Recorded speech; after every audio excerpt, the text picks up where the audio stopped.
few years ago, the Sunset Strip was dying. It was losing business to downtown. It was losing business to Hollywood. The Strip has an incredible history behind it. It's been here for over 80 years, but you cannot rest on your history. If you rest on your history, you're going to fade away. We had been through 10 years of some serious PR and marketing neglect. If you don't change with the times will change without you. The Strip has a variety of different businesses on the boulevard, but they weren't really working together. You had a bunch of businesses that were out for themselves and were struggling and didn't know what to do about it. What we realized was there had to be more than just one of us working on bringing things back. Even though we are independent, if we were going to succeed, we had to somehow help everybody else succeed. What we now know of as social media at the time was MySpace and blogging. It was really the only choice that we had. It was risky, but it was that or a very expensive marketing campaign. So that's when we reached out to the Viper Room and then the Comedy Store. Out of that first meeting, we came up with a tweet crawl. Tweet crawl, which was essentially a bar crawl. Except we did the whole thing on Twitter. So we jumped from the Andaz to the Comedy Store to the Viper Room to the Roxy.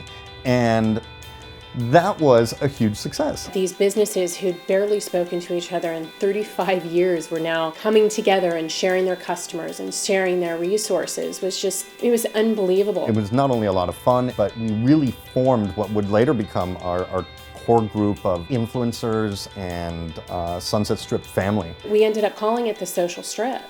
And it just exploded from there. It created kind of an excitement stir. People wanted to be involved. They heard that there was something new happening and the chatter online was getting louder and louder. It's helped spark a rejuvenated and more active Sunset Strip. What we saw was not only the larger businesses coming together, but also the small mom and pop. The exciting part was when a new business came to the Strip and we were able to say, hey, you're not here alone. We do things together. Why don't we bring you into that fold? The Social Strip helped them to understand that it wasn't just them alone, that they could work together collectively with other businesses. Our ultimate goal was to make the Strip, once again, a destination. We were having events where more people were coming and they're saying, I didn't have a great night at the Roxy. They're saying, I had a great night on the Sunset Strip. People felt like they were a part of something more. They came back. We're able to build our base back, our regulars. Once you got that base, then from there, it's how do I get creative now to take it above and beyond that? We had people from throughout the country that were actually reaching out to us, asking us how we were building community. You want business, you got to listen to people, and that's what they did. So the whole Strip sort of embraced that. So you're talking about businesses working together, Yeah. not just trying to go out and grab Absolutely. customers. The amazing thing was how easy it was and how people are almost prepared, whether they know it or not, to respond to the calls of their neighbors.